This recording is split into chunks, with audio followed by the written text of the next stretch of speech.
Hey everyone, welcome back to Code in Motion. Today we're looking at LeetCode problem number 102, binary tree level order traversal. Now before we get started with this specific problem, I highly recommend you guys go through my blog on LeetCode patterns because I have a pattern dedicated to binary tree traversals, and you'll see over here I go over all the common traversal techniques such as pre-order, in-order, and post-order, and level order traversal using BFS. In this example, we're going to be using the BFS technique to scan the tree level by level. With that being said, let's go back to the problem.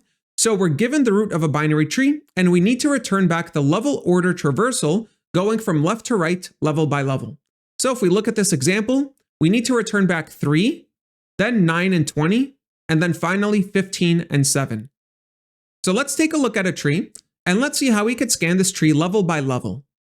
The first thing we need is a queue. Why a queue? Because we know we need to use BFS in order to scan the tree level by level. So let's initialize a queue, and the queue is going to contain a node with its corresponding depth. Now, why is the depth useful? Because in the result array, we need to know where to insert this specific node in the two-dimensional array. You'll see how we do this shortly. For now, let's add the root node to initialize the queue. So that's going to be 3 with a depth of 1. Next off, we're going to pop off the element from the queue and scan it, and add the child nodes to the queue as we scan them.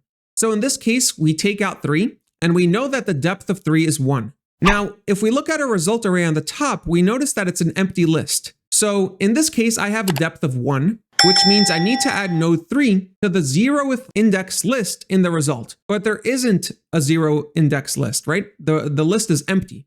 So we're going to initialize an empty list and then add 3 to it. So let's add that to the result, and that's how we're going to use the depth. The depth tells us where to insert the current node in the respective list within the result. Now what we need to do is scan the children of 3. So 3 has a left child and a right child. The left child is 9. So let's add 9 with a depth of 2.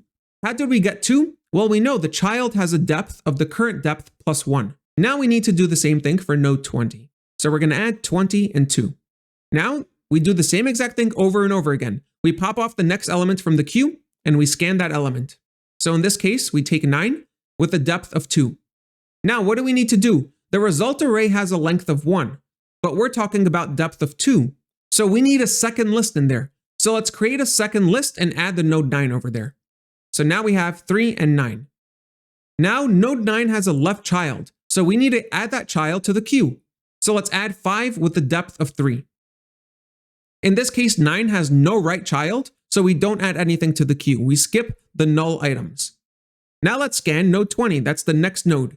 And this is actually how the BFS works. Do you see now how we're scanning level by level? Even though we added node 5, we didn't visit that node yet. It's going to come after node 20, which was the child of node 3. So using a queue and using BFS allows us to scan level by level. Now let's take node 20 with a depth of 2. And in this case, do I add another list to my result? No, I don't, because I already have a second list to use for depth 2. So in this case, I simply add node 20 after node 9 in the list. So let's update the result. So now I have 3 and 9 and 20. So we have the first 2 levels already added to our result. Now we need to add the children of node 20 into the queue. So that's 15 and 7, both with the depth of 3. Now we scan the next node. The next node in this case is 5. So once again, do you see how we're scanning level by level? 5 has a depth of 3. Our result only has 2 lists. We need a third list. So let's add a third list and add 5 into that list. Now 5 has no child nodes, so there's nothing to add to the queue, and we take the next element, which is 15. 15 has a depth of 3. We already have 3 lists in our result, so we simply add 15 to the third list. So 5 and 15. 15 has no children nodes, so we just take the next node, which is 7, and 7 has a depth of 3. So we just add it to the third list. And finally, the queue is empty, and we're done the iteration. Now, what's the time complexity? The time complexity is O of n. We simply scan through each node just once, and the space complexity is O of n because we store nodes on the queue, and also we store all n nodes in the result array. So now let's start with the coding implementation. The first thing I like to do is always play defensive, especially with LeetCode problems. So I'm going to check if the root is null. If the root doesn't exist, then simply return back an empty list, and we're going to avoid any null pointer exceptions.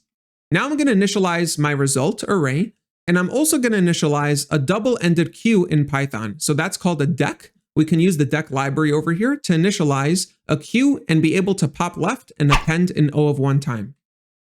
Next, I need to initialize the deq or the queue. So I'm going to append the root at depth 1. Now, the main iteration or the main business logic in BFS is you just say while queue because you have to pop off all the elements until the queue is null. So in this case, we know we need to pop off the next element. So I'm going to say node and depth is equal to queue.popleft. So queue.popleft pops off the element. And if you realize inside of the queue, we added a tuple with 2 values, the node and the depth. So in Python, we can just deconstruct that using this notation over here. So this is going to give me the node and depth associated with that item in the queue. And now I'm going to say this is the check that I need to make sure that the result array has enough lists for me to add my node to the current result, right? So if the length of results is less than the depth, then we need to add a new list to the result, right? So we could add this node. Now we have to be careful here. We want to add the current node to depth -1. Remember that arrays are 0 indexed. So if the depth is 3, we want to add it to the third list, which is index 2. So depth -1, and we're going to append to that the current node's value. Now we need to make sure that the children nodes exist before we add them to the queue. So we're going to say if node.left, queue.append node.left with depth +1, right? Because it's the child, so it has 1 more depth than the current node. If node.right, then queue.append node.right with depth +1. And that's the entire algorithm. We just return res at the end, and let's verify this succeeds. There we have it. Thank you so much for watching. If you're interested in seeing the entire Blind 75 in animated format, be sure to subscribe, and I'll see you in the next one.